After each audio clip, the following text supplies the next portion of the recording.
A medieval map accurately depicts a continent hidden under miles of ice.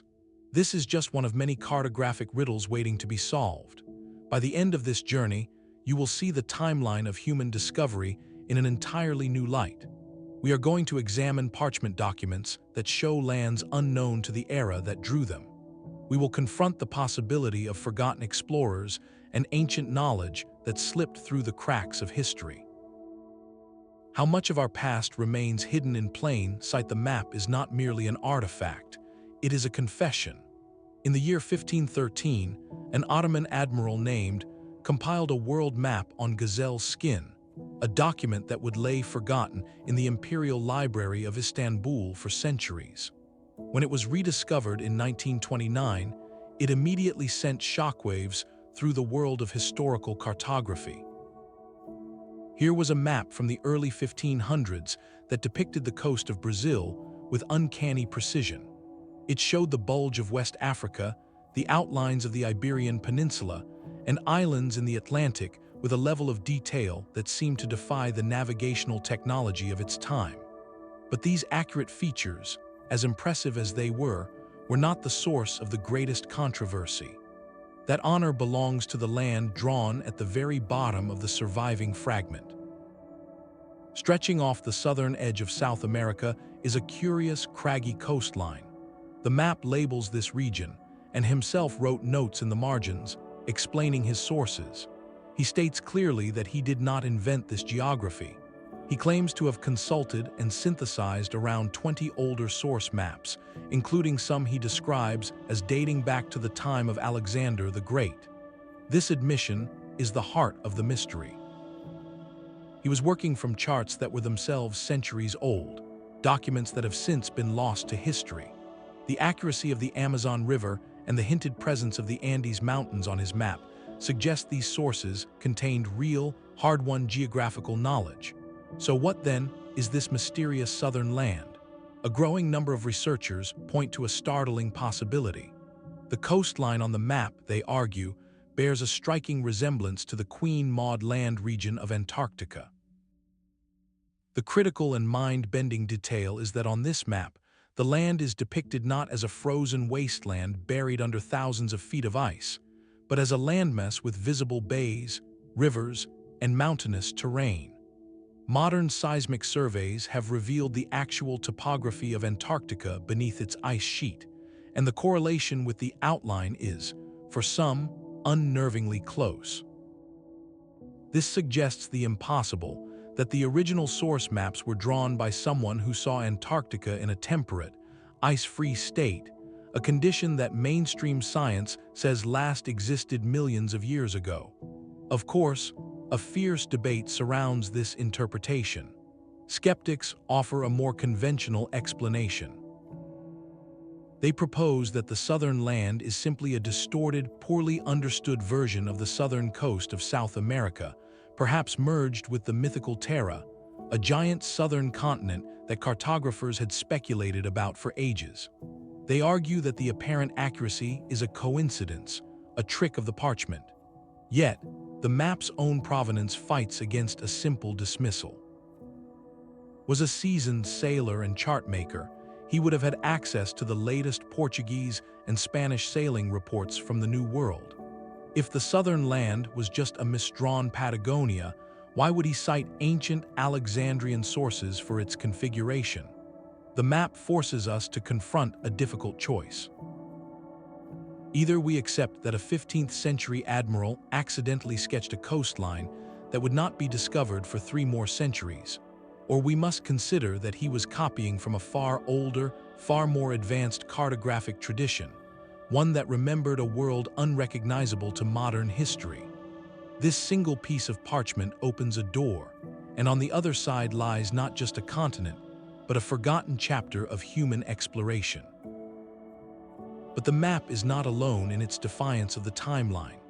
Another document, one that emerged not from a dusty archive but from the modern antiquities market, presents a challenge that is even more direct to the traditional narrative of discovery. In 1965, a book dealer offered a world map for sale, drawn on what appeared to be medieval parchment. The map itself was fascinating, showing Europe, Africa, and Asia in a style typical of the 1400s. But it was the addition in the upper left corner that made historians catch their breath. There, in the Atlantic Ocean west of Greenland, was drawn a large, unfamiliar island. It was labeled in Latin, Insula. This was a bombshell. The Norse sagas, written centuries earlier, spoke of Leif sailing to a land he called Vinland around the year 1000. For generations, these were considered legends, until archaeological proof of a Norse settlement was found at Meadows in Newfoundland in the 1960s. Now, here was a map that seemed to show that knowledge, placing Vinland squarely in the New World, and it was supposedly drawn in the 1440s, a full 50 years before Columbus ever set sail. If genuine, the Vineland Map would be the first known cartographic depiction of any part of the Americas, a silent witness to a transatlantic crossing that history had largely forgotten. The authenticity of this map, however, has been the subject of a bitter, decades-long war fought not in libraries but in laboratories. The battle lines are drawn between ink and parchment. Initial excitement was tempered when analysis of the map's ink revealed the presence of a compound called anatase, a specific crystalline form of titanium dioxide. For many scientists, this was a smoking gun. They argued that anatase of this purity is a product of 20th century chemical processes, not something a medieval scribe could have produced. The case for a modern forgery, perhaps created to capitalize on the excitement around the Meadows discovery, seemed solid. Yet the story refused to end there. Supporters of the map's antiquity point to the parchment itself. Radiocarbon dating consistently places the animal skin on which the map is drawn squarely in the 1400s. How could a forger in the 1950s or 60s acquire a perfectly dated blank medieval parchment and then successfully draw on it? Furthermore, some researchers contest the anatase evidence, suggesting the compound could have formed naturally from other medieval inks over centuries, or that it was a contaminant introduced during earlier preservation attempts. The debate has become a high-stakes puzzle where chemistry clashes with history, and every new analysis seems to deepen the mystery rather than solve it. Beyond the scientific data, the map carries a profound symbolic weight. For many, it is not just an artifact, it is a testament. It represents tangible proof that European knowledge of the Americas existed long before 1492, challenging a foundational story of national identity for several countries. This is why the fight over its authenticity is so fierce. It is a battle over historical legacy. Is the Vineland Map a brilliant, cynical hoax that fooled experts and museums for years? Or is it a genuine, fragile survivor from an age when the memory of Viking voyages to the west was still faintly preserved in some European scriptorium, waiting to be rediscovered? It sits at a perfect, frustrating crossroads, a single piece of vellum that asks us how we decide what is real, and how much we are willing to rewrite the maps in our history books. While the controversial maps capture our imagination, the true foundation of this mystery lies in the accepted masterpieces of medieval navigation. To grasp what is extraordinary, we must first understand what was already brilliantly ordinary for the era. Enter the Portolan chart, a stunningly practical and precise tool that emerged seemingly from nowhere. Imagine a sailor in the 1300s unrolling a large piece of parchment on a dimly lit ship's table. He is not looking at a symbolic, religious depiction of the world, but at a working diagram of the sea. The coastlines of the Mediterranean and the Black Sea are drawn with a fluid, almost modern accuracy, their curves and coves recognizable to any captain today. Radiating from central points across the map are networks of straight lines, like a spider's web, known as rum lines. These were the highways of the medieval sailor, constant bearing lines drawn from a compass rose that allowed for course plotting across open water. The charts were dense with place names written perpendicular to the coasts, every safe harbor and dangerous shoal meticulously noted. This was not art for a king's library. It was a functional instrument for survival, and its effectiveness is proven by its longevity, used for centuries by those whose lives depended on its truth. The technical achievement here is immense. How did cartographers, without satellites or even precise chronometers, achieve such a faithful representation of complex shorelines? The distances between ports are remarkably correct, and the relative positions of islands align with reality in a way that earlier, more symbolic world maps never attempted. This precision suggests a method born from direct, repeated experience, from the accumulated logbooks and bearing notes of countless voyages. Yet this very success presents its own profound puzzle. The oldest surviving Portolan charts, like the from the late 13th century, appear fully formed. They show no clumsy, primitive predecessors. It is as if this sophisticated cartographic science simply blinked into existence. There are no surviving maps that show a gradual evolution from crude sketches to these marvels of maritime geometry. This glaring absence in the historical record has led scholars to a compelling theory. Perhaps the Portolan charts were not a medieval invention at all, but the refined legacy of a much older seafaring tradition. The Romans, masters of the Mediterranean, certainly had maps and sailing directions for their vast trade networks. Could their knowledge have been preserved in some form through the so-called Dark Ages, and in monastic scriptoria or by practical sailors, slowly updated with new information over generations? Some look back even further to the Phoenicians, the legendary traders of the ancient world who sailed these same seas 1,000 years before Rome. Their detailed or coastal sailing guides could have been the original seeds from which the Portolan charts eventually grew. This idea transforms our understanding. It means the medieval sailor was not starting from scratch. He was the inheritor of a deep, cumulative reservoir of geographic knowledge, passed down hand to hand across centuries. The Portolan tradition establishes a critical baseline. It proves that medieval Europeans were capable of, and in possession of, highly accurate coastal mapping for their own known world. This makes the leap taken by maps like, or the speculative Vinland Map not just surprising, but contextually jarring. If they had such masterful control over the Mediterranean, why would they then fill the Atlantic with wild guesses or mythical lands?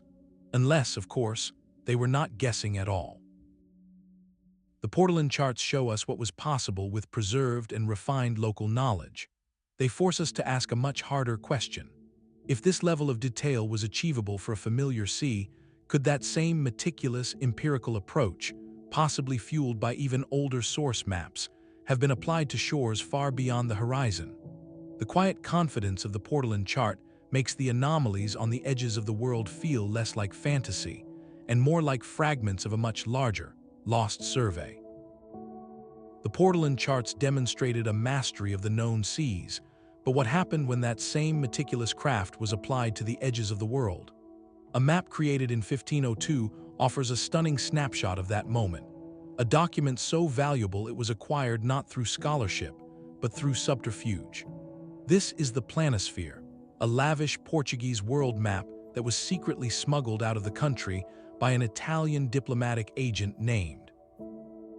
His mission was simple: to steal the crown jewels of Portuguese geographical knowledge and deliver them to his patron, the Duke of Ferrara. The map he obtained was more than just a beautiful artifact. It was a living intelligence report, capturing every hard-won secret from the recent voyages of Dew to India and to Brazil. In its vivid colors and graceful script, we see the dawn of a global age, but we also see details that should not yet exist. The eastern coast of South America is rendered with a confidence that takes your breath away.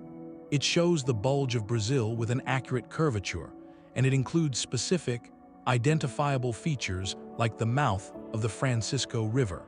The problem is one of dates. Fleet first sighted Brazil in 1500, and subsequent official Portuguese expeditions mapped the coastline in the following years. Yet the Planisphere, completed by 1502, displays a level of detail that seems to belong to a survey conducted a decade later. How could the cartographers have worked so fast and with such precision? This map forces us to consider a provocative idea: that Portuguese navigators may have possessed clandestine, pre-Columbian knowledge of the South American coast. There are persistent, though unproven, historical whispers of secret voyages, of ships blown off course that returned with tales of a vast land to the west, knowledge that was guarded as a state secret to protect a potential claim. The map's depiction of the Atlantic adds another layer of geopolitical intrigue. Running vertically through the ocean is a thin, clear line.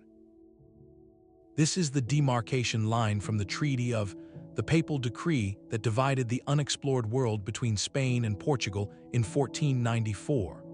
The Planisphere is the first known map to show this line, and it does so with a clear purpose, to visually assert Portugal's claim to Brazil, which lies comfortably on their side of the boundary. This was cartography as legal argument, a beautiful piece of evidence in a silent Cold War for empire. Yet for all its cutting-edge intelligence, the map also holds on to the past. It blends these stunningly accurate New World coastlines with older, speculative geography, like the mythical island of Lingering in the Atlantic. This juxtaposition is the key to understanding the entire mystery. The Planisphere is a palimpsest, a single document where the bright ink of recent discovery is laid directly over the faint, stubborn traces of much older charts and sailors' lore. It does not invent a new coastline from whole cloth. It integrates a new discovery into an existing framework of knowledge. So when we look at its confident outline of Brazil, we are left with a pivotal question. Was this detail the brilliant, rapid result of post-expeditions, a testament to Portuguese navigational prowess? Or was it the careful insertion of a newly confirmed truth into a pre-existing slot on a secret master chart, a slot that had been waiting, labeled with question marks, for years? The map, born from espionage, continues to guard its deepest secret, whether it represents the first light of discovery, or the moment a hidden truth finally stepped into the light.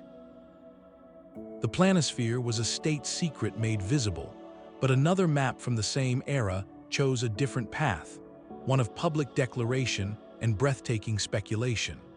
In a small print shop in the Duchy of Lorraine in 1507, a German cartographer named Martin produced a work that would forever change how the world saw itself. He created a massive world map, intended not for sailors but for scholars, and on it, in the space of a newly drawn continent, he carefully lettered a new name, America. This act of naming in honor of the explorer is the map's famous legacy. Yet the geography surrounding that name holds a deeper, more perplexing story. Its depiction of the New World is not just innovative, it is eerily prescient. Look at South America. He draws it not as an ambiguous eastern bulge, but as a distinct, slender continent, and he gives it a western coastline. This is a coastline that, according to the accepted timeline, no European had yet seen or mapped. The Spanish would not officially confirm the existence of a sea beyond the Americas until Balboa's trek to the Pacific in 1513, a full 6 years after this map was printed. Even more astonishing, depicts this ocean, the Pacific, as a vast, separate body of water, clearly separating the New World from Asia. How could he possibly have known? In his accompanying text, is candid about his sources. He credits the voyages of whose accounts described sailing along a long, continental landmass. He also references the ancient geographical traditions of Ptolemy, the 2nd century scholar whose work was the bedrock of Renaissance cartography, but never claimed to have seen a western shore, and Ptolemy knew nothing of a Pacific Ocean. This leaves a glaring gap between the information said he had and the bold vision he actually produced. Scholars have long theorized that he must have had access to other, now lost materials. Perhaps he saw confidential Portuguese charts that hinted at the continent's true shape, charts based on secret explorations down the South American coast. Others suggest he was creatively synthesizing Marco Polo's descriptions of a vast ocean east of Asia, merging them with the new reports from the west to logically deduce a narrow land barrier between two great seas. This idea of a brilliant deduction is compelling, but the map's accuracy feels less like a guess and more like a trace. The slender form of South America, particularly its tapering southern region, is suspiciously correct. It avoids the common error of the time, which was to either attach the new lands directly to Asia or to draw them as a massive, amorphous island. Continent looks, for all the world, like a coastline from a better source. This leads to the most intriguing possibility of all. What if the ancient geographical traditions he mentioned were not just Ptolemy's text, but actual maps, older charts preserved in European libraries that contained fragments of forgotten knowledge? Could he have been piecing together a puzzle whose final image he himself did not fully comprehend? The map stands as a monumental act of intuition. It is a document that reached beyond the data available to it, and in doing so, accidentally sketched a truth that would take decades to verify.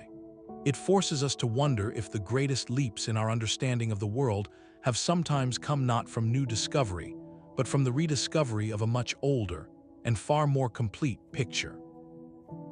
The map's brilliant deduction points west, but another chart from the same century gazes north, into a fog of islands and conflicting stories. In 1558, a Venetian nobleman named Zeno published a map and a narrative that would ignite centuries of debate. He claimed to have discovered in his family's attic letters and charts from his ancestors, the brothers and Zeno, who he said sailed the North Atlantic in the late 1300s. The map he produced is a captivating enigma. It shows a North Atlantic utterly alien to modern eyes, dotted with strange, sizable islands-like, and lands that do not appear on any other reliable chart of the era. At first glance, it seems a classic cartographic fantasy, a tapestry of sailors' tall tales. Yet, when you look closer, the arrangement of these phantom lands creates a peculiar resonance. The large island of sits where we would expect to find Greenland, though drawn far too large. To its west lies a substantial landmass that some researchers argue bears a rough, distorted resemblance to the Labrador coast or Newfoundland. The map even hints at a body of water beyond it, which could be interpreted as the Gulf of St. Lawrence. So what are we looking at? Is this a deliberate forgery, a misremembered truth, or a corrupted memory of something real? The case for a hoax is strong. The publication in 1558 came at the height of European competition for northern routes to Asia, a time when a map claiming prior Venetian discovery could bring prestige and influence. Many of the islands, like the entirely fictional, would stubbornly appear on maps for the next 2 centuries, leading explorers like Martin on wild goose chases. This lasting confusion suggests the map was either a very convincing fabrication or a compilation, so flawed it became a source of error rather than clarity. But the alternative is far more intriguing. What if the Zeno brothers did travel north, perhaps reaching Iceland or even Greenland, and collected second-hand Norse sailing directions? The Norse had been settled in Greenland for centuries and had likely explored the coasts of North America, referring to regions like Vinland. A Venetian sailor, hearing these accounts in a remote Icelandic port, might have transcribed the names in a garbled form, and later cartographers could have misinterpreted these notes as distinct islands, inflating their size and importance. Described in the accompanying narrative as a rich land with sophisticated towns, could be a wildly exaggerated report of the indigenous settlements in Newfoundland or the tales of the Norse Greenlanders themselves. This transforms the map from a fiction into a palimpsest of hearsay. It becomes a document not of what the Zenos saw, but of what they were told, filtered through language barriers, memory, and the inevitable embellishment of a good story. It represents not a coastline discovered, but a rumor mapped. This is its true contribution to the mystery of anomalous charts. The Zeno map forces us to consider the messy human process behind every line on parchment. It shows how genuine contact, perhaps even pre-Columbian knowledge preserved in Norse communities, could become distorted over time and distance, emerging decades later as a confusing blend of fact and fantasy. It does not offer the clean, shocking accuracy of but rather a muddled echo, a testament to how easily real discovery can fade into legend, and how the faintest whisper of a faraway coast can stubbornly linger on a map, waiting for someone to decipher its true origin. The phantom islands of the Zeno map feel like a distorted echo, but what if that echo originated from a source far more ancient and authoritative than a Norse sailor's tale? To make sense of the impossible coastlines on medieval charts, many historians are drawn to a compelling, if elusive, explanation. They propose that the cartographers of the 14 and 1500s were not the original authors of this startling geography, but rather the last scribes in a long chain of copyists. Their pens were tracing lines first drawn centuries, perhaps even earlier. This is the theory of the lost source maps, the idea that a vast library of ancient world knowledge survived in fragments, secretly guiding the Renaissance rediscovery of the globe. Imagine the intellectual treasure house of the ancient world, the legendary Library of Alexandria. Within its walls, scholars from across the Mediterranean pooled geographic data from Egyptian, Greek, Persian, and Roman expeditions. They would have compiled world maps based on the combined reports of generals, merchants, and explorers. When that great library was lost, its physical scrolls may have burned, but could copies of its most valuable charts have already been dispersed, hidden away in other centers of learning, or carried by scholars fleeing the turmoil? These copies would have been precious and rare, deteriorating with each passing century, their coastlines growing faint, their place names misunderstood, but their core shapes stubbornly preserved. This theory finds a powerful anchor in the work of Claudius Ptolemy, the 2nd century Greek scholar whose geographic treatise was rediscovered in Western Europe around the year 1400. Ptolemy's work provided a coordinate system and a method for projecting the spherical Earth onto a flat surface, a revolutionary tool for Renaissance mapmakers. But his actual maps were lost, only his instructions remained. When cartographers like Martin set out to draw the world, they were, in part, attempting to reconstruct Ptolemy's vision from his text. This process inherently mingled ancient knowledge with new discovery. If Ptolemy himself had access to even older maps from the Alexandrian library, perhaps showing a southern continent or a western ocean, then those ideas, however vague, were now baked into the foundation of Renaissance cartography. The implications widen dramatically when we consider the seafaring cultures that predated even classical Greece.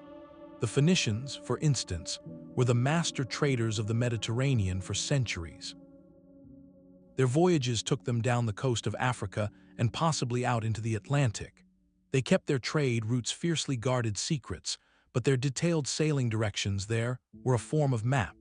Could later civilizations, like the Romans or the Arabs, have preserved and translated these documents? Similarly, the Minoans of Bronze Age Crete were a maritime power whose influence stretched across the Aegean. While we have no surviving maps from them, their artifacts show a deep connection to the sea. The theory suggests that the cumulative nautical knowledge of these ancient civilizations did not simply vanish.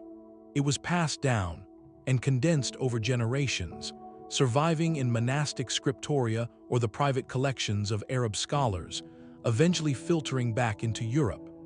This perspective transforms maps like that of from inexplicable anomalies into logical, if fragmented, inheritances. His confession about using ancient source maps stops being a curious footnote and becomes the central clue. He was not a prophet, he was an archivist, piecing together a jigsaw puzzle where half the pieces were old.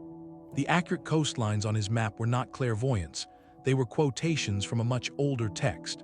The speculative southern continent was not a guess. It was a faded line from a chart drafted when that land was, according to this idea, free of ice and known to sailors. This is not a call for lost supercivilizations, but a recognition of the profound depth and reach of ancient exploration. Human curiosity and the drive for trade are timeless. The Romans had glassware from India, the Egyptians had incense from Somalia. Their world was interconnected, and that network required functional geographic knowledge. A Roman map intended for planning military campaigns or taxing trade routes would have prized accuracy over mythology.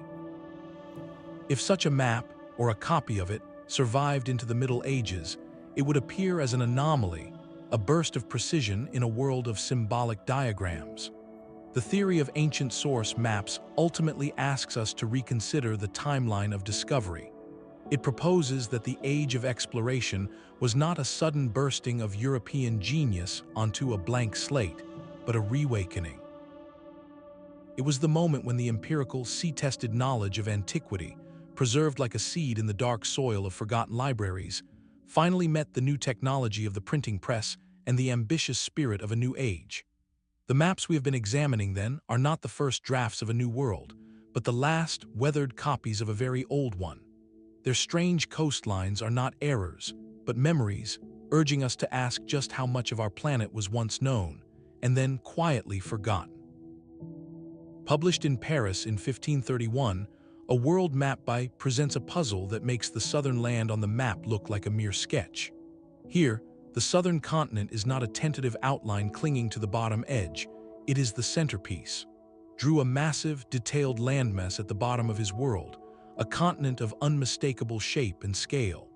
It is ringed by a rough, irregular coastline that modern eyes instantly recognize as the outline of Antarctica. But the details go far beyond a simple silhouette. The map shows deep inlets that align with the and seas, and it depicts mountain ranges where modern surveys have confirmed subglacial highlands. Most astonishing of all, this continent is drawn almost entirely free of its ice sheet. Rivers flow from interior mountains to the sea, and what we know as vast, frozen plateaus are shown as open land. This is not a symbolic southern blob, it is a portrait, and the subject is a continent that would not be officially cited for another 300 years. So how do we explain a map from the Renaissance that seems to depict the bedrock of Antarctica? To understand the claim, we must look beneath the ice. In the 20th century, scientists began using seismic waves and ice-penetrating radar to map the actual land beneath Antarctica's frozen blanket. What they revealed was a continent of dramatic topography, with deep valleys, towering mountain chains, and ancient river basins, all carved into the rock millions of years ago when the climate was warmer. When researchers like Professor Charles overlaid the map with these modern subglacial surveys, the correlations were startling. The mountain ranges drawn by aligned with known subglacial highlands like the mountains. The river systems on the map seem to flow from these high points toward the coasts, following the gradients of the actual bedrock. The overall shape of the continent, while not perfectly aligned by modern cartographic standards, was far too close to be dismissed as a lucky guess. The map appeared to show Antarctica not as it is today, but as it was in a distant geological past, a landscape no human from recorded history should have ever seen. The arguments against this interpretation are equally forceful. Skeptics point out that the idea of a vast southern continent, a terra, was a standard feature on many world maps of the era.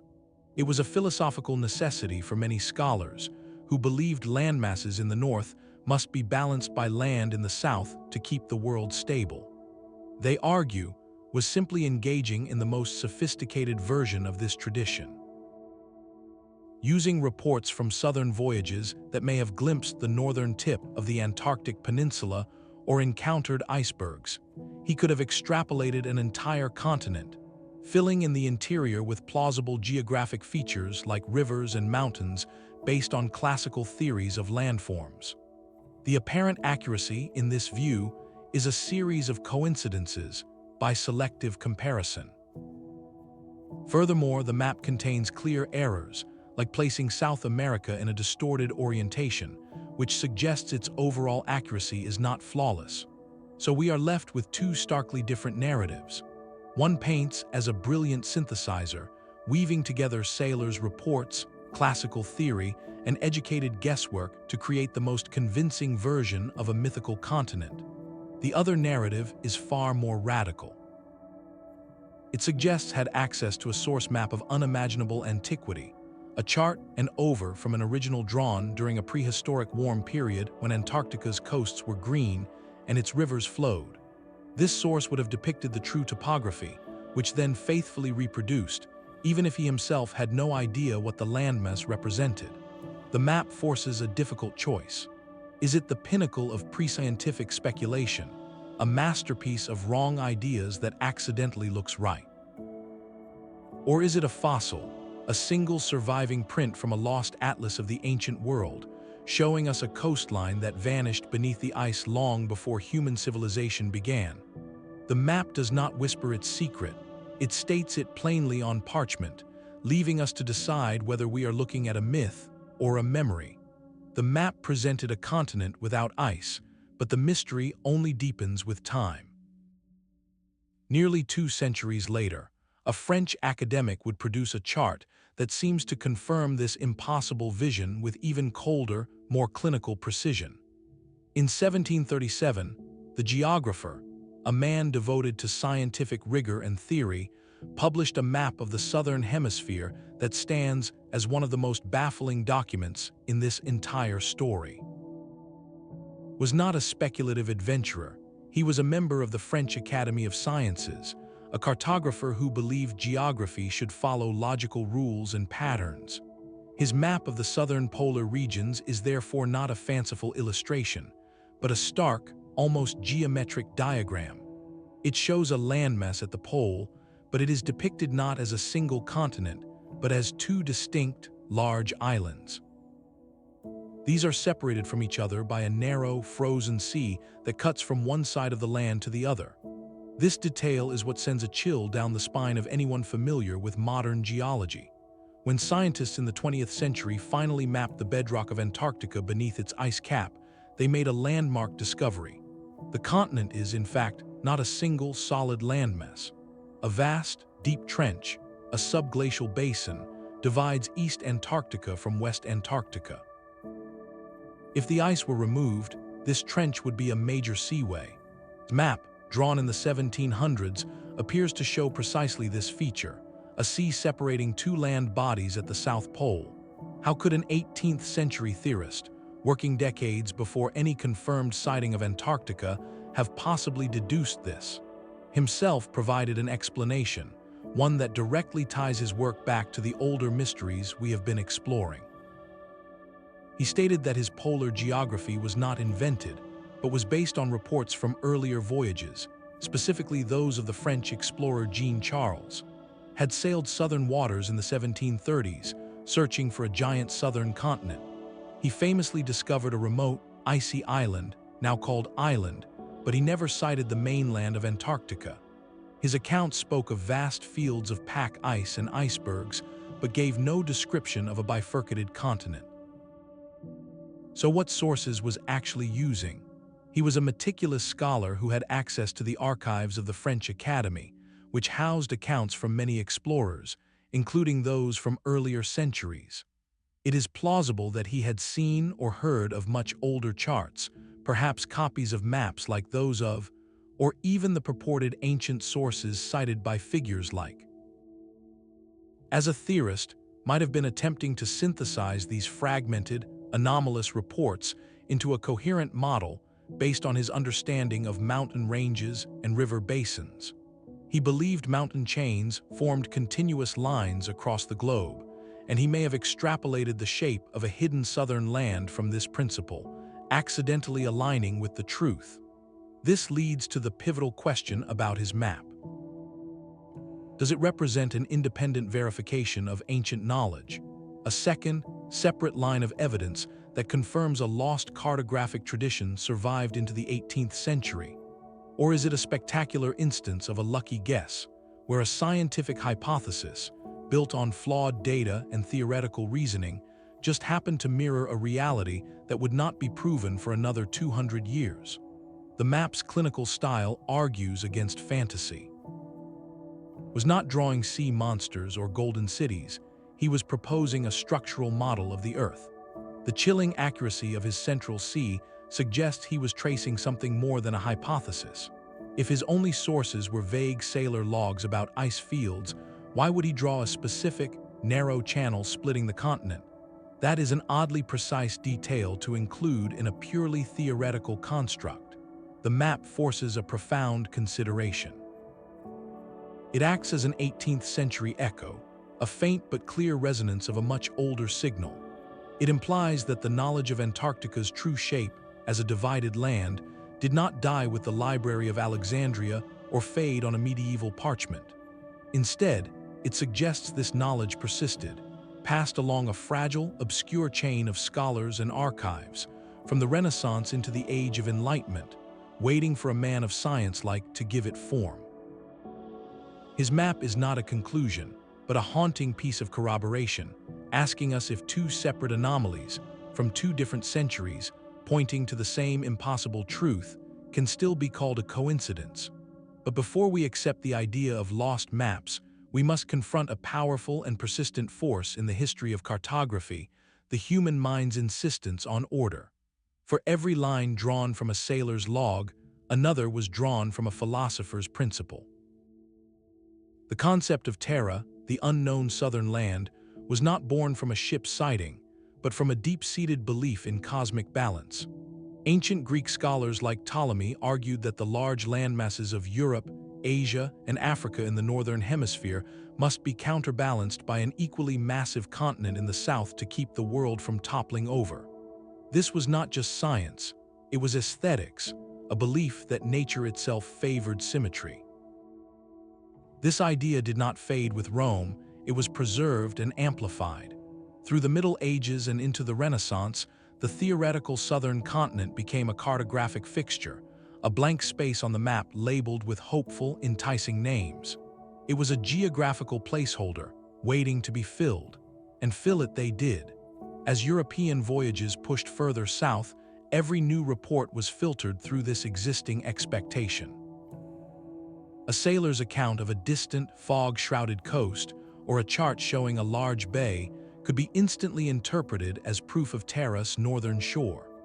Mapmakers, working in studios far from the rolling sea, would then connect these scattered reports with elegant, speculative coastlines, creating a continent whole from fragments of rumor. The results could be incredibly detailed. They would add mountain ranges where theory suggested they should be, draw rivers flowing from these peaks to imagined seas, and dot the interior with invented cities, all in the service of creating a complete, harmonious world picture. This tradition provides the most grounded explanation for many of the strange southern lands we see. The continent on the map, for all its startling shape, could be the pinnacle of this practice, a masterful work of speculative geography that, by sheer coincidence, resembles a real continent beneath the ice. This divided polar landmass might not be a revelation of ancient knowledge, but a logical extension of the same theory, an attempt to apply scientific principles of landform patterns to a blank space on the globe. This is a crucial counterpoint. It reminds us that the maps of this era were not purely scientific documents. They were blends of hard data, cherished theory, and outright myth. A cartographer might have an accurate Portolan chart of the Mediterranean on one table and a philosophical treatise on continental balance on another, and see no contradiction in merging them onto a single sheet of vellum. The coast of the speculative Terra was, in many cases, a coastline of the mind. So where does this leave our mystery? It creates a fascinating tension. On one side, we have the compelling, almost visceral accuracy of certain features, like the Amazon River on the map or the subglacial topography hinted at by, details that feel too specific to be philosophical guesswork. On the other, we have the undeniable power of a centuries-old tradition that encouraged, even demanded, the invention of southern geography. The truth likely lies in a messy combination. Perhaps some mapmakers were indeed working from corrupted fragments of ancient charts, but they interpreted and drew them through the lens of the Terra belief, blending a memory of a real coastline with the outline of an expected continent. This doesn't diminish the mystery, it deepens it. It asks us to become detectives of parchment, to learn how to distinguish the confident line of a coast from the elegant, theoretical curve of a geographer's dream. While European cartographers balanced theory with discovery, a world away, a different tradition was compiling its own master synthesis. In the Royal Court of Korea in 1402, scholars completed the Do, known as the map. This was not a navigator's chart, but a vast intellectual tapestry, a painted silk scroll meant to display the entire known world from a distinctly East Asian perspective. Its creation was an act of cosmological and political statement, commissioned to celebrate a new dynasty. To look at it is to witness a moment of global connection frozen in ink and color, revealing a web of knowledge that stretched far beyond any single continent. The map centers China, as expected, with a sprawling and detailed rendering of its provinces and rivers, but its vision expands dramatically outward. It incorporates the latest geographical intelligence from the Islamic world, likely brought by traders and diplomats along the Silk Road, showing the Arabian Peninsula and a remarkably recognizable outline of Africa. This African continent is drawn with a southern pointing tip, a detail European maps would not accurately capture for another century. Even more intriguing is the treatment of the world's edges. To the east of China, the map depicts a vast, empty ocean, with only a few speculative islands breaking its expanse. Japan is shown, though its position and shape are stylized. This eastern ocean is not framed as a barrier, but as a space, a geographic fact that hints at an understanding of the world's watery scale. The true power of the map lies in its composite nature. It is a literal fusion of cartographic traditions. The Korean cartographers explicitly state they synthesize Chinese maps, Islamic maps brought from the West, and even a map from the Korean monk who traveled to Yuan, China. This admission is crucial. It proves that by the early 1400s, sophisticated geographical data was flowing across Eurasia through formal channels of scholarship and trade. A merchant in Samarkand or a diplomat in Beijing might possess a chart that would be a revelation to a scholar in Venice, and vice versa. The map becomes evidence of a medieval World Wide Web, where knowledge moved at the speed of a camel caravan or a monsoon sailing ship.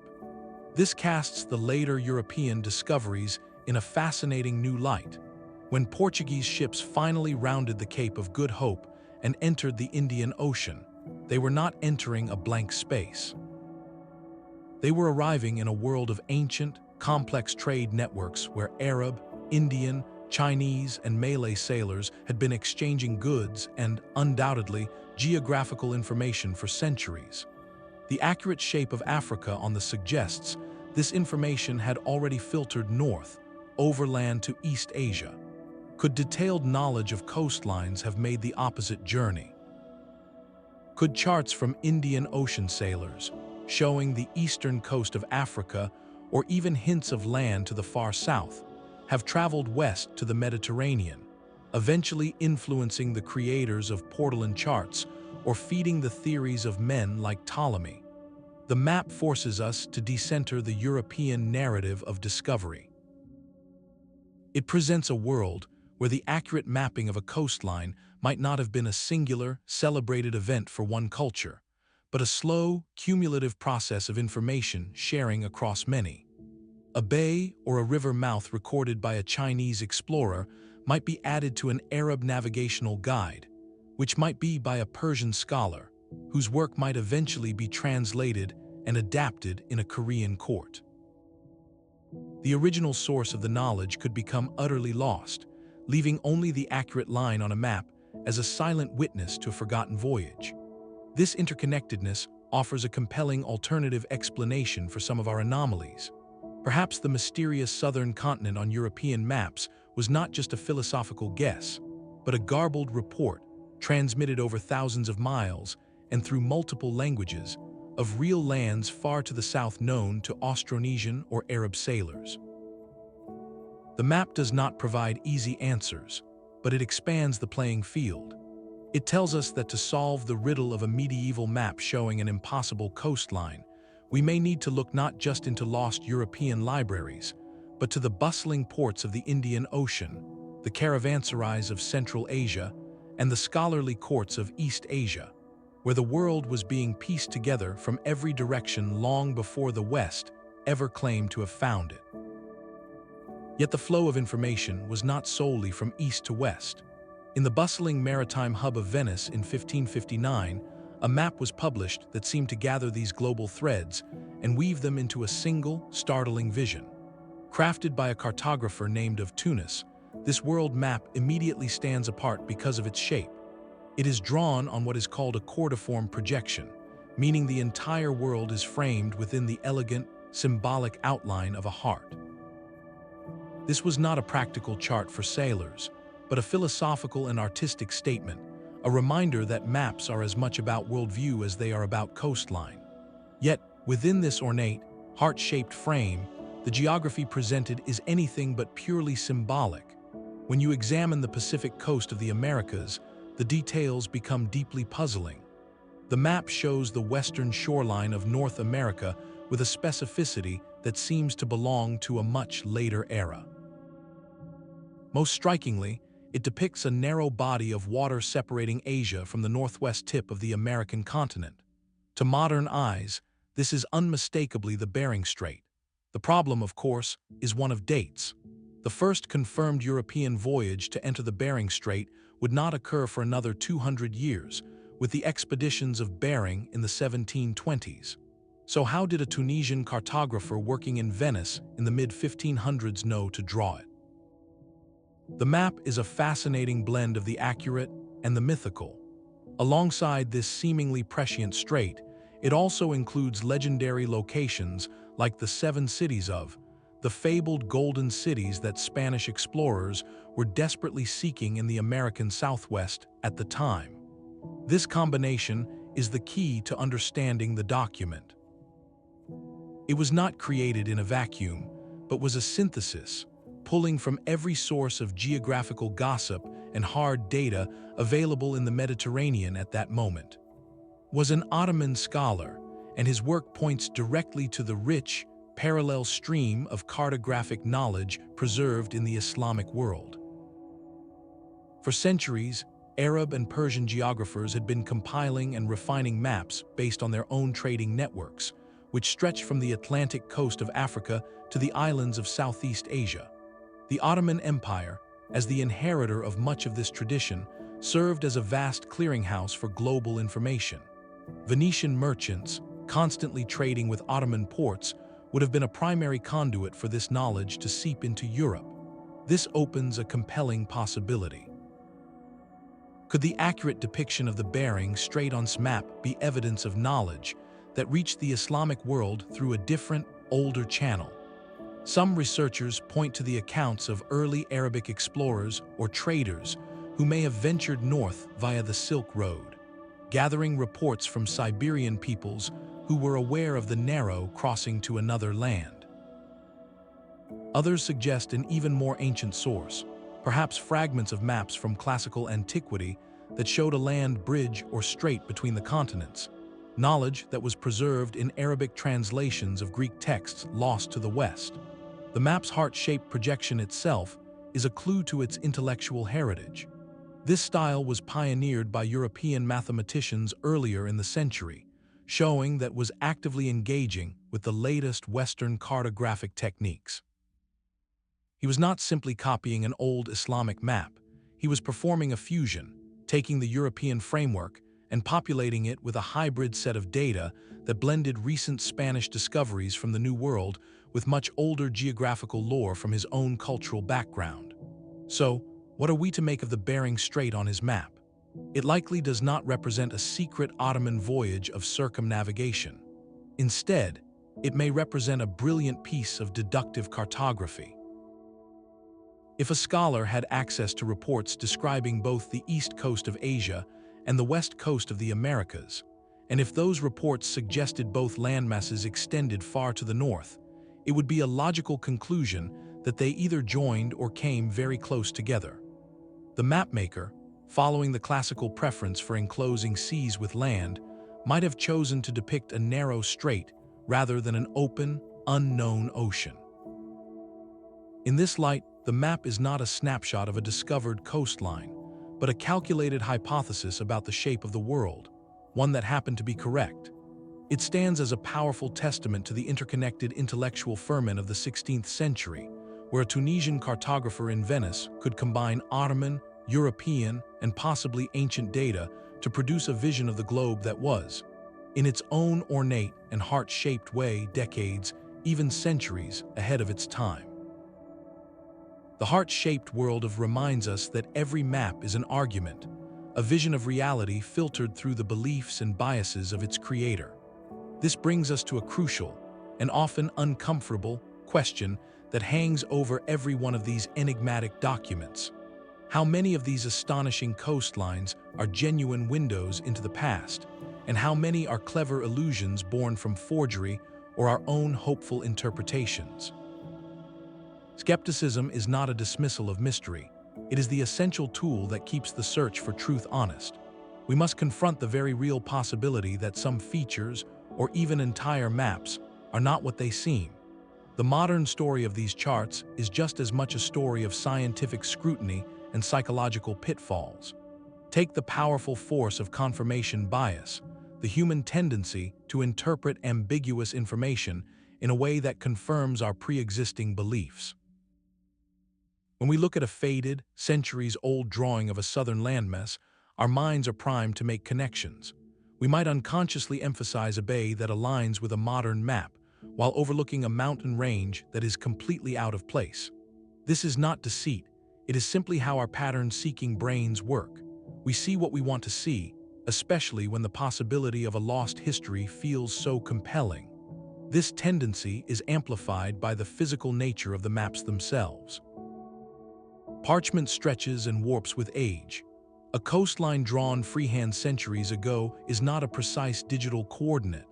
Modern researchers can, with enough selective stretching, rotating, and resizing, make almost any vague outline fit a known continent. The process can become a kind of cartographic test, where the map becomes a canvas for our theories rather than a fixed record. The debate over the Vinland Map's ink is the perfect case study in this rigorous, often contentious, process of authentication. The initial discovery of annotace in the ink was heralded as definitive proof of a 20th century forgery, a modern chemical signature betraying a fake. Yet, the conversation did not end there. Proponents of the map's authenticity countered with questions about the parchment's age and the possibility of contamination, arguing that a single chemical test should not overrule the physical evidence of the animal's skin. This back and forth in laboratories and academic journals is not a sign of failure, but of healthy scientific debate. It shows how every piece of evidence, from the molecular to the macroscopic, must be weighed and challenged. This critical perspective is what separates historical inquiry from mere speculation. It forces us to ask hard questions. Could a forger, armed with historical knowledge and a blank piece of medieval parchment, have created the Zeno map to claim Venetian glory? Could the southern continent on the map be a breathtakingly lucky example of theoretical geography rather than a relic? By entertaining these possibilities, we do not diminish the mystery, we refine it. We move from a simple question of real versus fake to a far more interesting exploration of how knowledge, error, and intention become embedded in parchment. It encourages us to look at these maps not as potential treasure troves of forbidden history, but as complex cultural artifacts.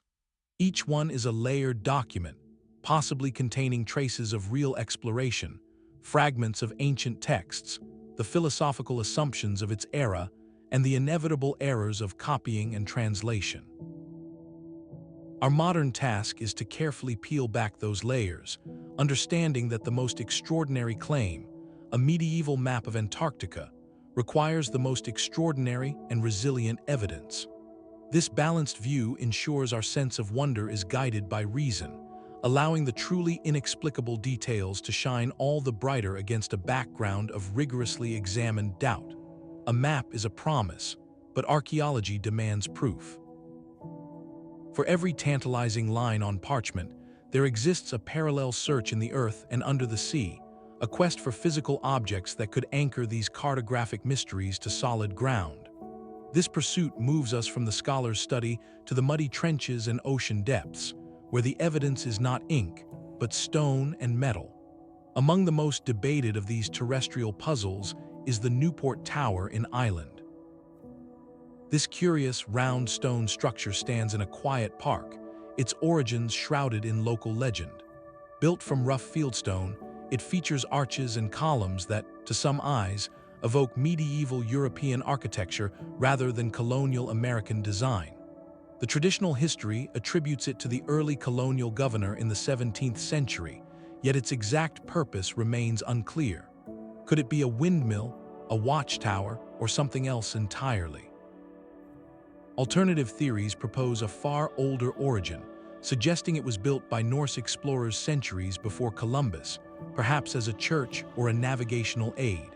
While most mainstream archaeologists align with the colonial explanation, citing documents and mortar analysis, the tower's enigmatic presence keeps the question alive, a stone sentinel that refuses to tell its full story. Far to the north, a different kind of artifact emerged from the soil. In 1957, at a well-documented Native American settlement site in Maine, archaeologists uncovered a small, corroded coin. After careful cleaning, it was identified as a Norse penny from the reign of King Olaf, minted in Norway between 1067 and 1093. This is the famous Maine penny. Its discovery was startling, for it was found in a layer of earth dated to the 1200s, centuries before sustained European contact. How did a medieval Norwegian coin end up in a Native American village on the other side of the Atlantic? The most straightforward explanation is that it arrived not via a Norse ship, but through extensive indigenous trade networks that stretched from the Arctic down the eastern seaboard. The coin could have been acquired from Norse settlers in Greenland or Newfoundland, and then passed from hand to hand over generations, traveling hundreds of miles south. It is a whisper of contact, but an indirect one.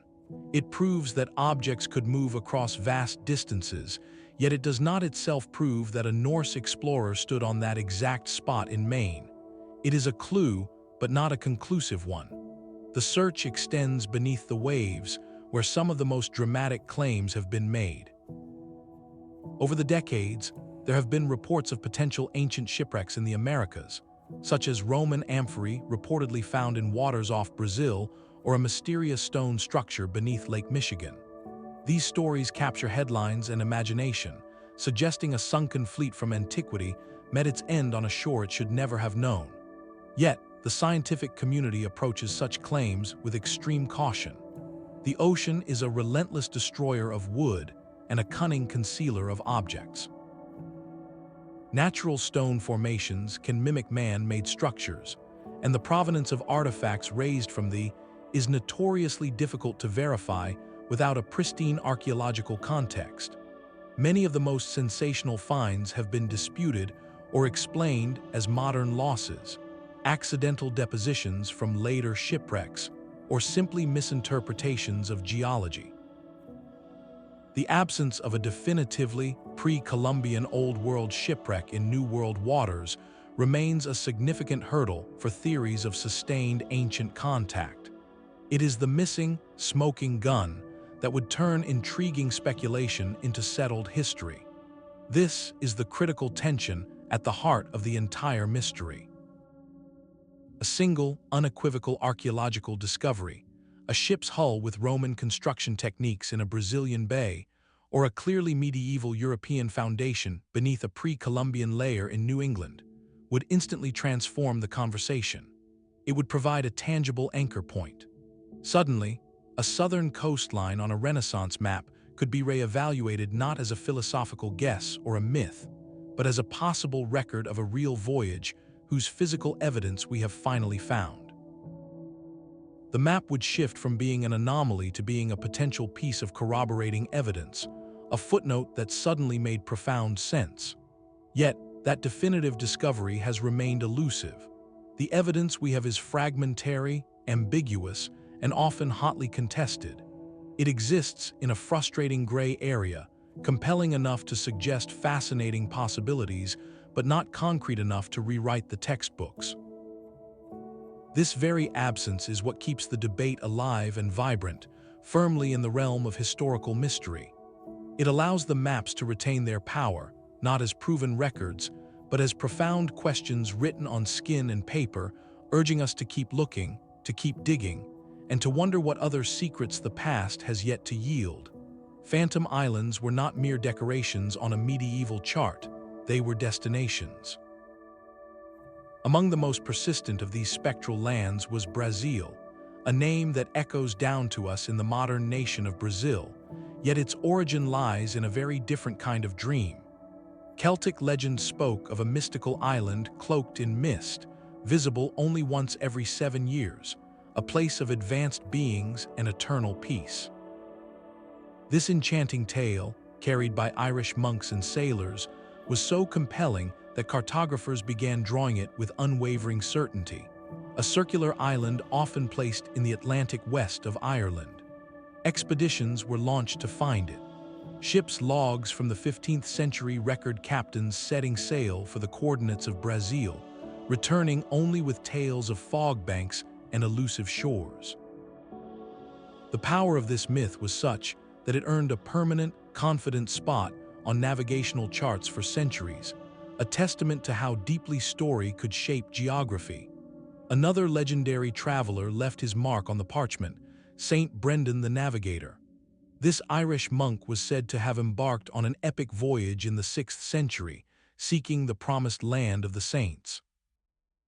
The accounts of his journey, filled with encounters with giant crystals and island whales, were wildly popular in medieval Europe. The land he supposedly found, St. Brendan's Isle, began appearing on maps as a real place, a substantial island in the eastern Atlantic.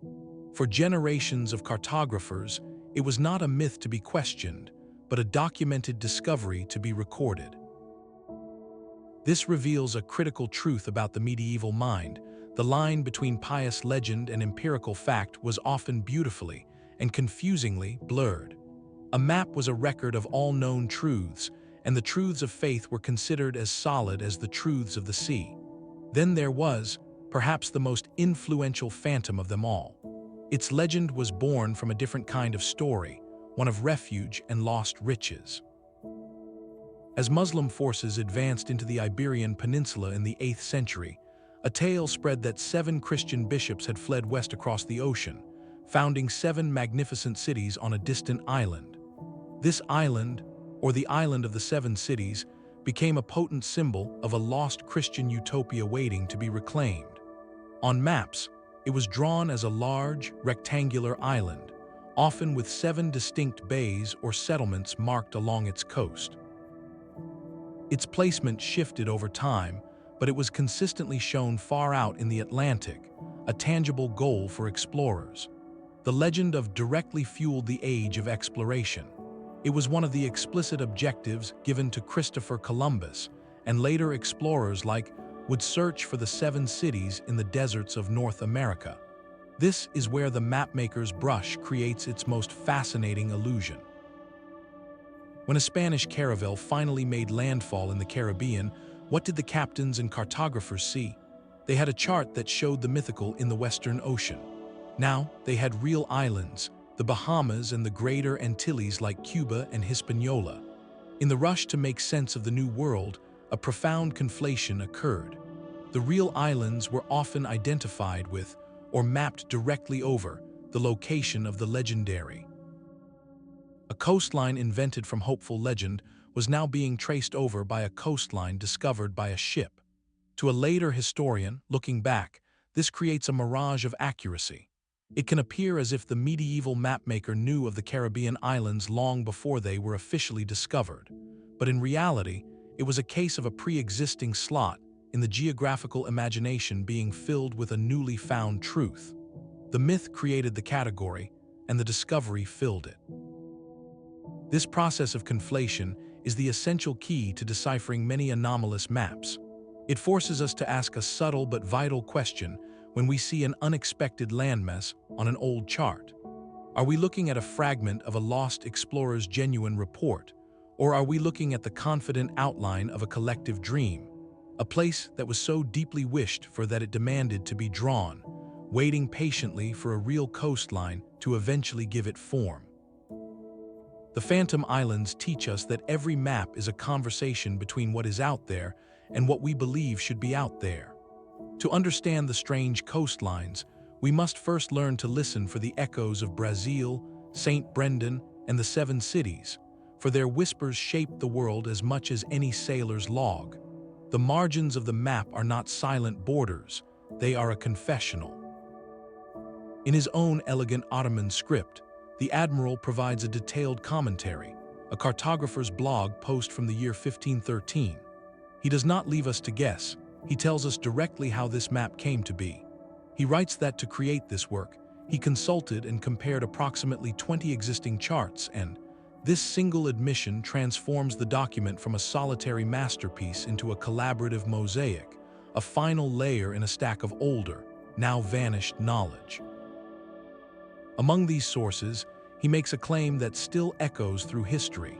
He states that one of the charts he used was drawn by the hand of Christopher Columbus himself. This is an astonishing assertion. If true, it means the map preserves, in some distilled form, the lost cartographic knowledge of the very man who ignited the age of transatlantic exploration. It suggests a direct pipeline of intelligence, perhaps captured from a Spanish or Portuguese ship, flowing into the Ottoman court, demonstrating how quickly and ruthlessly geographical secrets were traded as the highest form of power. His notes go beyond sourcing, they breathe life into the coastlines. He describes the lands he has drawn, writing of a temperate and pleasant climate in the new regions, noting the presence of large, hairless animals, which scholars interpret as a reference to llamas or other New World fauna unknown in Europe or Asia. He speaks of the indigenous peoples, their customs and appearances, information likely gleaned from the accounts of sailors and those captured source maps. This is not the dry work of a copyist, it is the engaged synthesis of a scholar-admiral trying to make sense of a flood of new data.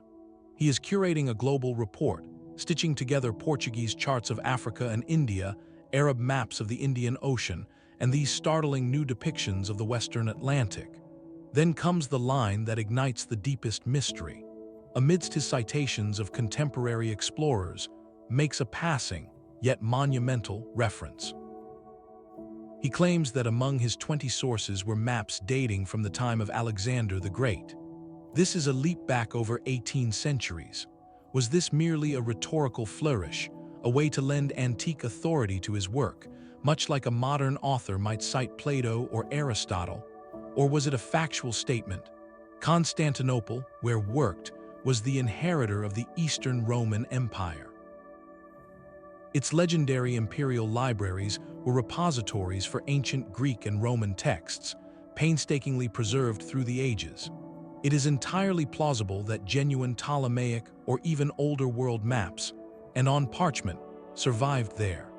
These charts would have been considered priceless relics of ancient science, studied by scholars and perhaps made available to a respected figure like the chief admiral of the Ottoman fleet. The idea that a map from the 4th century before the Common Era could have found its way to his desk is not fantasy. It is a quiet testament to the endurance of knowledge. This brings us to the core dilemma his annotations create. If we take at his word, then his map becomes a unique fusion of cutting-edge discovery and fossilized antiquity. The accurate coast of Brazil could be from a Portuguese chart captured just years earlier. But what of the controversial southern land? If that feature was not from a contemporary sailor, but from one of those ancient Alexandrian sources, the entire mystery shifts. It would no longer be a question of medieval clairvoyance, but of ancient memory. It would suggest that the geography at the bottom of his parchment was not a guess about the future, but a copy of a past so distant it defies our historical timeline. The Admiral's marginal notes, intended to explain his work, ultimately deepen its enigma, leaving us to wonder if the most important lines on the map are not the coastlines at all, but the humble words written beside them. The words of it point to a library, but the maps themselves seem to demand a library of a different kind, one belonging to a civilization history has forgotten. This leap from curious artifact to lost world was championed most famously in the 1960s by a professor named Charles H. In his book Maps of the Ancient Sea Kings, made a bold and sweeping argument. He asserted that the stunning accuracy of the and other Portolan charts was simply too advanced to be a medieval achievement. The precise longitudes, the sophisticated projection methods he believed he detected, all pointed to a single, startling conclusion. A prehistoric, global maritime civilization must have existed, a sophisticated seafaring culture that mapped the entire world, including Antarctica, in a remote antiquity. Their knowledge, he proposed, was preserved in fragments and later inherited by the mapmakers of the Renaissance. This was not just a theory about a few old charts, it was a complete reimagining of human prehistory. To support this grand vision, needed to solve a practical, physical problem. How could Antarctica have been mapped without its ice? Mainstream geology said the continent had been frozen for millions of years, long before any humans walked the Earth. Turn to a radical geological idea called Earth crust displacement. This theory proposed that the entire outer shell of the Earth could, under certain conditions, shift as a single unit over the planet's molten interior. Imagine the skin of an orange sliding loosely around the fruit inside.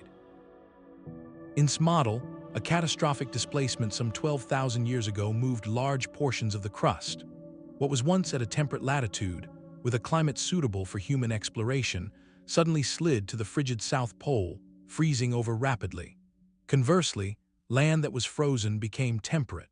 This, he argued, explained how ancient cartographers could have mapped a green Antarctica, and also aligned with certain flood myths and legends of lost lands from cultures around the world. The scientific community's reception to geological theory was, and remains, overwhelmingly skeptical. Geophysicists argue the forces required to move the entire crust are not present, and that the Earth's mantle behaves more like a solid over human timescales, not a lubricant for such a slide. The theory is largely dismissed as a physical impossibility, yet the reaction to his cartographic work was more nuanced. While few academics accepted his premise of a globe-spanning super-civilization, his meticulous compilation of the map anomalies was undeniable. He had gathered the evidence into one place, forcing a conversation. He presented the correlations between the old maps and modern surveys with a clarity that could not be ignored, even if his explanation was controversial. In many ways, his greatest legacy is not his displacement theory, but the profound question he framed. By connecting these disparate maps, he pushed the mystery beyond isolated curiosities and into the realm of a unified historical problem. He forced us to ask, what if, on a grand scale? What if human exploration is far older than we think? What if cataclysm, not primitivism, explains gaps in our knowledge? His work became the foundational text for generations of alternative historians and curious minds, a catalyst that ensured these parchment puzzles would never be filed away as mere oddities. Even in his overreach, he highlighted the uncomfortable core of the mystery. The stubborn, inexplicable data points on the vellum that resist any simple, conventional explanation. Grand theory forces a practical question of breathtaking scale. If the coastlines on these maps were truly charted in antiquity, how was such a feat even possible? We must step away from the parchment and onto the deck of an ancient ship, facing the open ocean with nothing but wind, wood, and human ingenuity. The first challenge was finding the way. Without satellites or even a reliable magnetic compass for much of ancient history, mariners became intimate readers of the natural world. They navigated by the stars, memorizing the fixed paths of constellations that wheeled overhead, using the North Star or the Southern Cross as their celestial anchors.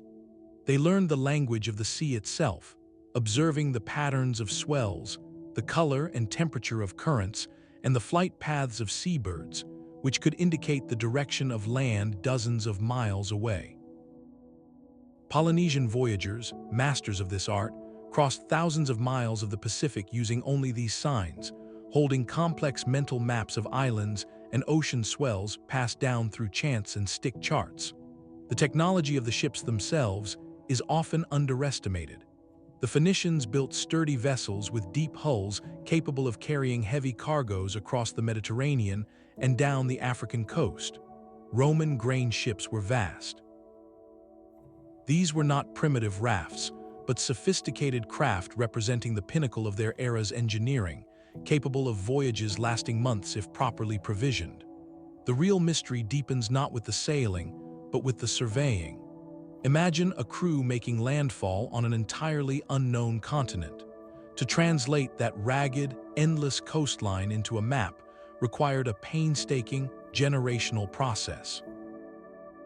A navigator would likely sail close to shore, taking repeated bearings on prominent headlands using a simple cross staff or astrolabe to estimate latitude from the sun's angle. He would note the time, measured by sandglass or the star's movement, between points to guess distance. This raw data, a collection of sketched bays and estimated leagues, would be recorded on a wax tablet or in a logbook. Then came the cartographer's genius, back in a quiet scriptorium far from the sea. His task was to compile these disjointed coastal strips, these reports from different voyages perhaps years apart, into a single, coherent image of a continent. He had no aerial photograph to guide him, no concept of accurate longitude, which would not be solved until the 18th century with precise maritime clocks. He worked by reconciling stories, aligning descriptions, and trusting the geometry of his Portolan network of rum lines. A slight error in a ship's log about the distance between two capes could magnify into a major distortion hundreds of miles down the coast. The fact that any ancient map achieves even a rough continental shape is a testament to meticulous observation and brilliant synthesis. This process makes the alleged accuracy of certain medieval maps so perplexing. To map the Amazon basin or the Antarctic peninsula correctly would require not just one lucky voyage, but a systematic, sustained effort of exploration and precise recording, followed by a cartographic tradition stable enough to preserve that data across centuries. It suggests an organized, purposeful endeavor, not an accidental discovery. Whether we attribute these maps to Phoenicians, Romans, a hypothetical prehistoric culture, or even remarkably diligent medieval monks copying older sources, they stand as a monument to a lost chapter of human tenacity. They whisper of unnamed admirals who commanded fleets into the unknown, and of unsung scribes who, with quill and rule, patiently assembled the puzzle of the world, one perilous voyage at a time. While was compiling his world map, another Ottoman chart was taking shape, one that shares its enigmatic spirit. Known sometimes as the Turkish map of 1513, this document presents its own sophisticated vision of the world, with coastlines rendered in a style that feels both familiar and strangely advanced. To explain these parallel achievements, some historians have looked not westward to Columbus, but eastward, across the vast expanse of Central Asia. They propose a tantalizing fringe theory that the secret source behind some of this astonishing geography may have flowed not from ancient Alexandria, but from the imperial courts of Ming China. This idea hinges on a single, monumental figure, Admiral He. In the early 1400s, decades before the Portuguese rounded Africa, he commanded the largest wooden fleet the world had ever seen. His treasure ships, colossal vessels with multiple decks and crews numbering in the hundreds, embarked on 7 epic voyages under the emperor. Their mission was to project Chinese power and prestige across the Indian Ocean, reaching as far as the coast of East Africa, establishing trade, and bringing back exotic goods and tribute. Detailed records of these journeys were kept, and grand maps were certainly drawn to guide such an immense logistical undertaking. Yet in a tragic twist of history, those maps are lost. After the voyages ended, a new emperor turned China inward, and many of the records of the treasure fleets were deliberately destroyed or left to decay. The official charts that guided He's armadas vanished, leaving only written accounts and later, possibly corrupted, copies. This historical void becomes a canvas for speculation. We know his fleet sailed to the Swahili coast of Africa, trading with powerful sultanates that were deeply connected to the wider Islamic world. These ports were hubs on a global network, where Arab, Persian, Indian, and now Chinese merchants exchanged goods, stories, and undoubtedly, geographical intelligence. A Chinese navigator's sketch of the African coastline, showing its true southern orientation, could have been a revelation to an Arab cartographer used to older, more schematic maps. Such a document, passed along trade routes as a precious commodity, could have traveled overland through Persia and into the Ottoman Empire within decades. The historical contacts make this transfer plausible. The Ming dynasty maintained formal diplomatic and trade relations with numerous Islamic states. There were Muslim astronomers and scholars serving in the Chinese imperial court, and Chinese innovations in navigation, like the magnetic compass, had already diffused westward centuries earlier. The exchange of knowledge was a two-way street. Could a detailed Chinese map, showing the correct configuration of Southeast Asia and the Indian Ocean, have been part of this exchange? If such a map reached Istanbul, it would have been a treasure beyond price for Ottoman strategists and scholars, a snapshot of the world's eastern half compiled with the resources of an empire. This theory offers an elegant alternative to the idea of prehistoric super-cartographers. It suggests that the advanced features on some Ottoman maps might not be millions of years old, but merely decades old, representing the cutting edge of early 15th century Chinese exploration, a peak of geographical knowledge that was later forgotten in its place of origin but preserved elsewhere. The loss of his own maps in China makes verification impossible, casting the theory into the realm of historical what-if. Yet, it powerfully reframes the mystery. It reminds us that the world of the 14 and 1500s was already deeply interconnected, a planet of overlapping spheres of discovery. While Europe was beginning its outward push, China had already undertaken its own, and the Islamic world sat squarely in the middle, a grand bazaar of ideas where a chart from a Nanjing dockyard could one day inform an admiral in Istanbul. The silent coastlines on the Turkish maps may hold within their curves not the memory of Atlantis, but the faded echo of a dragon's fleet, a testament to a different age of exploration that history almost erased. A single ship returning to Lisbon could redraw the world within a decade. This was the power of the Renaissance knowledge network, an intricate web spun across Europe that connected the printing press to the royal court and the dockside tavern. At its heart was a new hunger for the world picture, a demand fueled by curiosity, commerce, and national pride. Scholars in Germany, working from ancient texts and fresh reports mailed from Italy, would draft new globe gores. Printers in Antwerp and Venice, competing for sales, rushed these maps to market, each edition claiming to be more complete than the last. An explorer's sketch, handed to a cartographer in Seville, might be translated and printed in Nuremberg before the explorer's own ship had finished unloading its cargo. This was the first information age, and its speed transformed geography from a secretive art into a collaborative, if chaotic, science. Consider the case of a newly discovered bay on the coast of Brazil. A Portuguese captain's log containing that detail was a state secret, but a crewman's spoken account in a Genoese tavern was not. That story could travel with a merchant to Florence, be written down by a humanist scholar corresponding with a friend in Vienna, and find its way onto a woodblock in a German print shop, all within a few years. The coastline on the resulting map was not a lie, but it was a third-hand rumor given the solid permanence of printed ink. This system was brilliant for dissemination, but terrible for verification. It created a self-reinforcing loop, where one mapmaker's inclusion of a speculative island, like the Phantom, would be by his competitors, who assumed it was based on a real voyage. The next mapmaker, seeing the island on two respected sources, would add it with even more confidence, and a cartographic myth was born, its fictional shores hardening with each new edition. This vibrant, error-prone network also acted as a remarkable preservation system for much older ideas.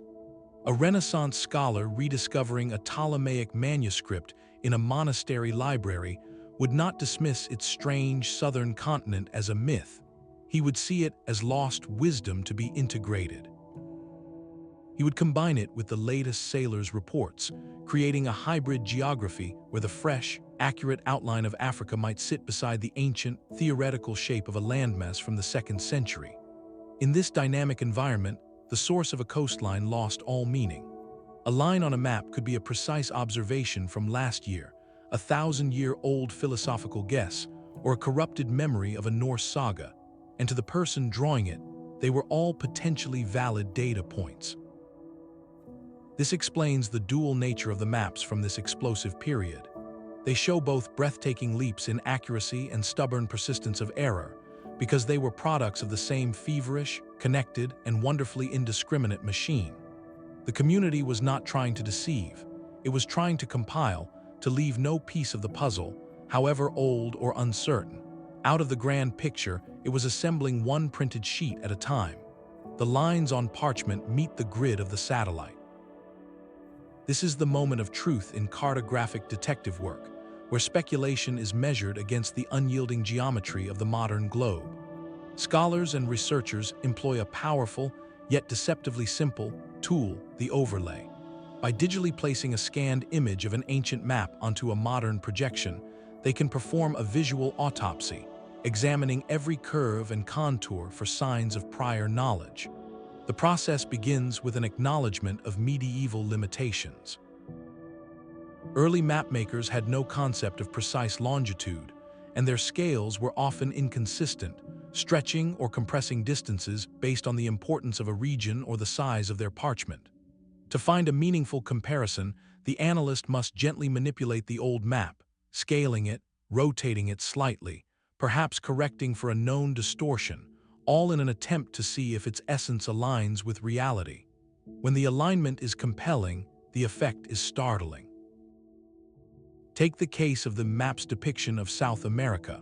When the old coastline is adjusted for a slight rotational error, the fit with the actual continent, from the bulge of Brazil down to the hinted tip of Patagonia, is far too close to dismiss as random.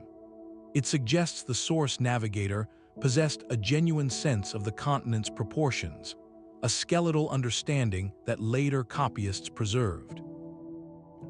Similarly, the subglacial topography implied on the map, when its landmass is scaled and oriented, creates a series of haunting echoes with the bedrock maps created by seismic surveys. Mountain ranges fall in roughly the correct positions, and major indentations correspond to known seas.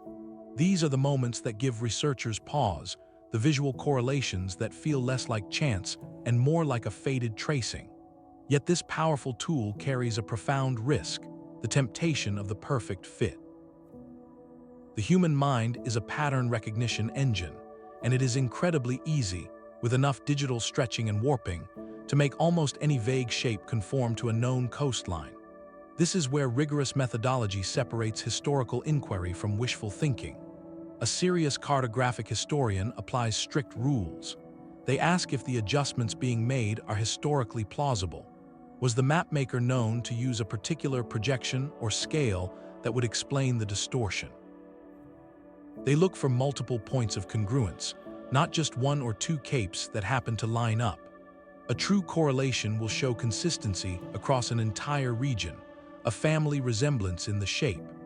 Conversely, a forced fit will require extreme, unrealistic distortion in one area to make another area align, and it will often ignore glaring inaccuracies elsewhere on the same map.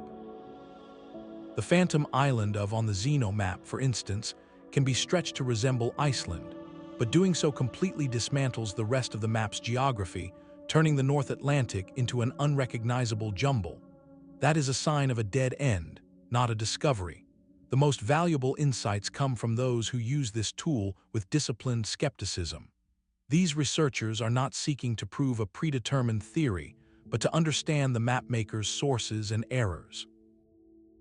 They might demonstrate how a portion of a medieval chart aligns beautifully with a stretch of the Mediterranean, confirming the empirical Portolan tradition, while another portion, showing a speculative southern land, drifts into pure conjecture. This comparative work does not always yield mysteries. Sometimes it simply reveals the impressive skill of the navigator. But when a coastline from a pre-discovery era settles into place with quiet confidence, after only minor, logical adjustments, it presents a quiet challenge to history. It provides the most direct, visual evidence that someone, somewhere, at some point before the official record began, looked upon that shore and recorded what they saw. The overlay does not tell us who they were or when they sailed, but it asks, with the silent authority of a line on a map meeting its modern twin, how such a thing could possibly be. These maps do more than chart coastlines, they chart the contours of our imagination. There is a profound psychological allure to the idea that history, as written in our textbooks, might be missing entire chapters. It is a narrative of loss and rediscovery that resonates on a primal level, the haunting possibility that great civilizations, epic voyages, and vast libraries of knowledge have been swallowed by time, leaving behind only cryptic fragments like these maps. This is not merely an academic puzzle, it is a story we are deeply wired to love, a story of a hidden past waiting to be found. In many ways, these enigmatic charts function as the ultimate cold case file, a piece of evidence that refuses to fit the official story, inviting us to become detectives in a mystery spanning centuries. This appeal is woven deeply into our popular culture. From best-selling books exploring ancient astronauts or sunken continents to countless television documentaries asking if history is wrong, the theme is endlessly recycled. We are captivated by tales of Atlantis, of advanced prehistoric cultures, of explorers who sailed beyond the edge of the known world. These maps provide a tangible anchor for those stories, a physical artifact we can point to and say, look, the proof is right here. They transform speculation into something that feels investigable, turning myth into a potential historical cold case. This enduring fascination persists even in the face of strong academic skepticism. Scholars may point to razor, to the dangers of confirmation bias, to the simpler explanations of medieval guesswork or cartographic conflation. Yet, for a large audience, the skeptical explanation can feel like a letdown, a closing of a door that promised wonder. The academic pursuit of the most likely truth is essential, but it operates in a different emotional register than the public's hunger for mystery. The maps thrive in that space between the rigorously proven and the tantalizingly possible. They speak to a quiet rebellion against a sanitized, fully explained past. They suggest that our ancestors were not simply primitive people waiting for the Renaissance or the Industrial Revolution to grant them intelligence. Instead, they hint at cycles of discovery and forgetting, at a human story that is less a straight line of progress and more a spiral, where knowledge is gained, lost, and sometimes glimpsed again in the fragments that survive. This idea is powerfully humbling and exciting. It suggests that the drive to explore, to map, and to understand our world is not a modern invention, but a timeless human impulse.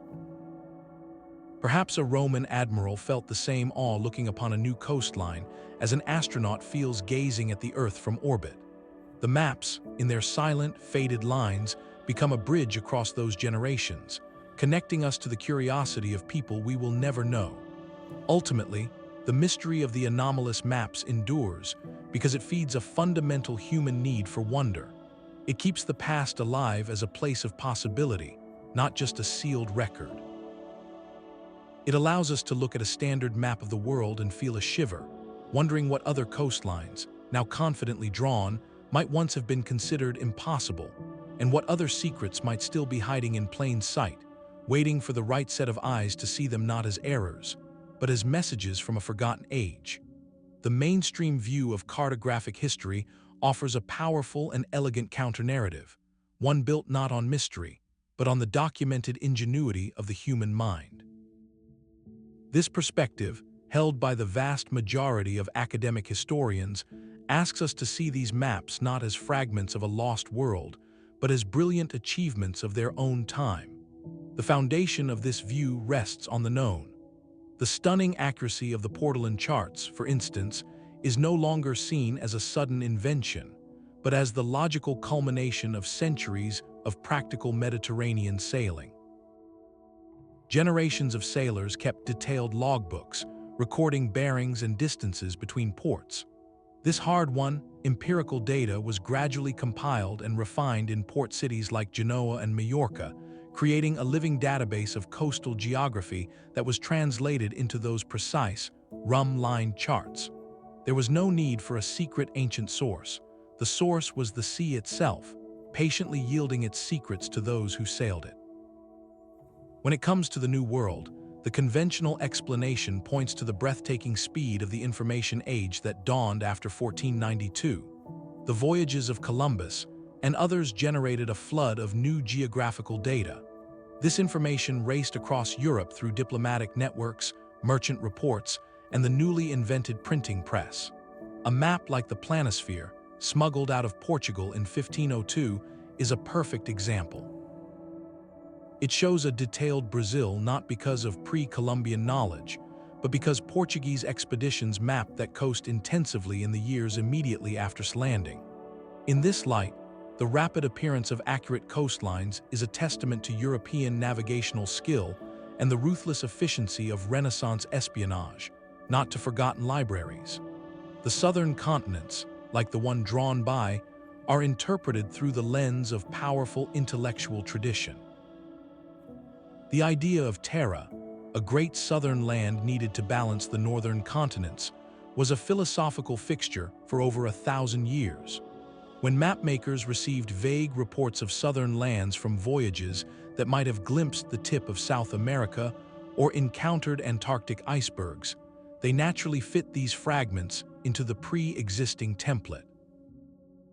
The resulting continent was not a memory of ice-free Antarctica, but the most sophisticated version of a long-held theory, an educated guess that gained detail with each new sailor's tale. From this viewpoint, the apparent accuracies that seem so startling are often the product of coincidence or later interpretation. A coastline drawn from theoretical principles might, by chance, resemble a real one. A map can be selectively stretched and rotated on a modern computer until it fits a known shore, a process that may say more about our desire for a pattern than the mapmaker's original intent.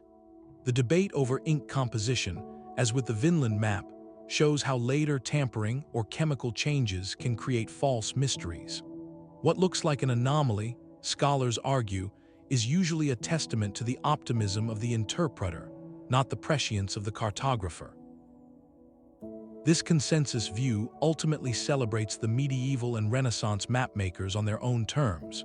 It sees them as brilliant synthesizers, courageously piecing together a world from a chaotic mix of hard data, classical theory, travelers' rumors, and philosophical necessity.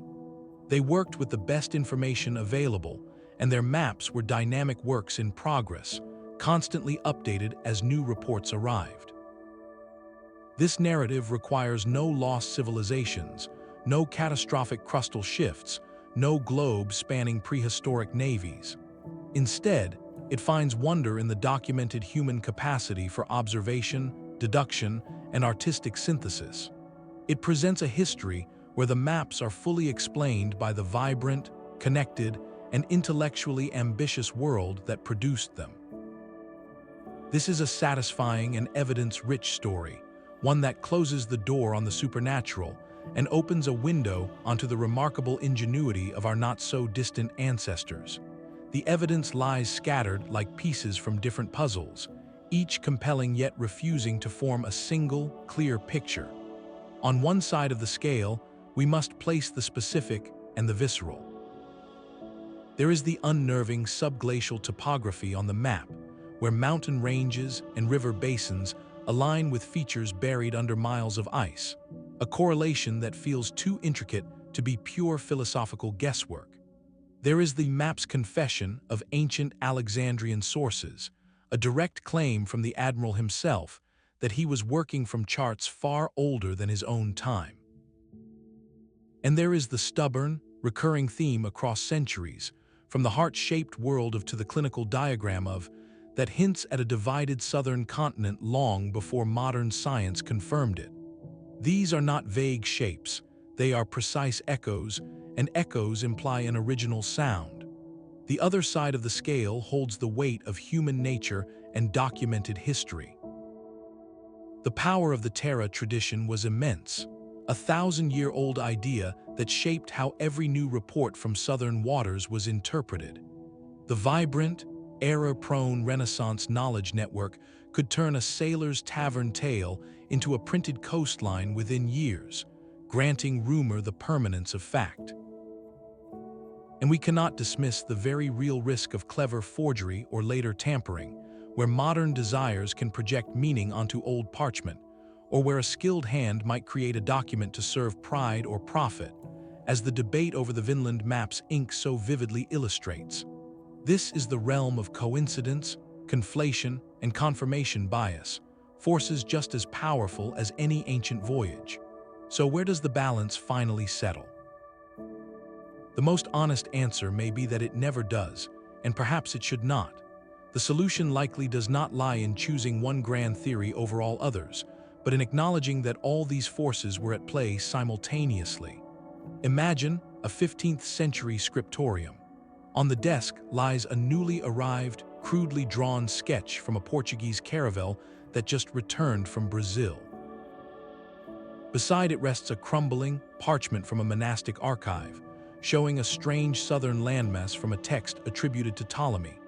The scholar at the desk does not see a conflict between ancient wisdom and modern discovery. He sees complementary sources. His task is to synthesize, to blend the fresh coastline with the older, speculative one, creating a unified vision of the world that honors all the knowledge available to him. In this light, the anomalous maps are not failures of history, but triumphs of synthesis. They are layered documents, where a line could be a precise record of a recent landing, a corrupted memory of a Norse saga, a philosophical postulate, and a trace of a genuinely ancient survey, all drawn with the same ink. This layered truth is what makes the mystery so enduring and so human. It speaks to our relentless drive to make sense of the world, using every tool and scrap of information at our disposal, whether it comes from a satellite or a saga. The maps challenge us not to find a single lost civilization, but to expand our understanding of the intellectual courage and connective threads of the past. They remind us that history is not a simple timeline of firsts, but a complex tapestry woven from discovery, loss, memory, and rediscovery. The final answer may forever hover just out of reach, but the act of weighing the evidence, of holding that ancient parchment up to the light, ensures that the conversation and the wonder never truly ends. The true legacy of these maps may not be a rewritten history, but a transformed perspective. They reveal a landscape where history, mystery, and human ingenuity intersect in a constant, compelling dance. Whether these charts are fragments from a lost golden age of exploration, brilliant products of Renaissance synthesis, or a layered mix of both, their power to captivate is undeniable. They do more than depict coastlines, they chart the very boundaries of our understanding, showing us where our knowledge ends and wonder begins. This collection of parchment and ink stands as a permanent invitation to look closer, to question the official story, and to remember that the past is never a closed book. It is a grand, intricate puzzle, and some of its most intriguing pieces are still missing. As we put these maps away, a final question lingers. What other profound knowledge, what other whispers from forgotten voyagers might still be hiding in plain sight within our libraries, our museums, or even our digital archives, simply waiting for a fresh pair of eyes and an open mind to be understood? If this journey through cartographic mysteries has sparked your curiosity, we would love to hear your thoughts in the comments below. And for more explorations into the hidden corners of history, be sure to subscribe. There are countless more enigmas waiting to be uncovered, and the next discovery is always just a story away.